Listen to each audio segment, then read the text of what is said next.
Nek kula mboten mangsul kula ajeng dijumpak menapa tumun garwa unta kok ajeng dijumpak kali angger. Menawi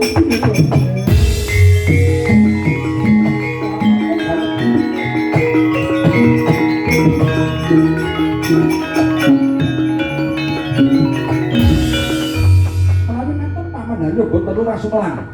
Lang rumiyin dipun jawaken dipun ketapaken para kadang kula saka Kurawa kaliyan Raja Telukan saking negari Trigarta. Negari Trigarta esinjan mekaten.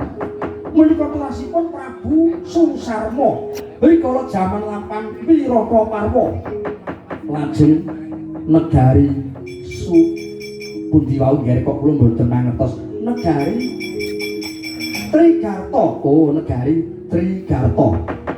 Ingkang lenggah ing ngriku menika sinten? Tilaranipun Prabu Susarma. Naminipun Prabu Sukopati.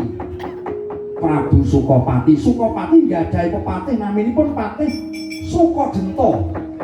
Patih Sukadenta. Lajeng tumenggungipun Sukasemin. Niki astu napa mung glanyungan. Lho menika astu pakemipun wonten kok boten pitados. Saksampunipun mangke Kurawa kok boten kecunggah. Nermati karna kula badhe ngadepi widhanipun Rama Prabu Salya.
Prawira digdaya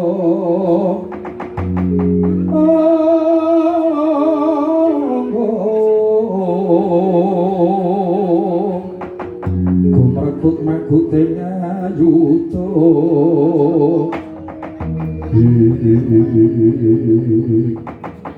kadangipun Kakang Dimas Tati Kang Mas Dewa kula nyadong dawuh semunipun menika mangke kriwikan dados grujugan gegaya datangisan.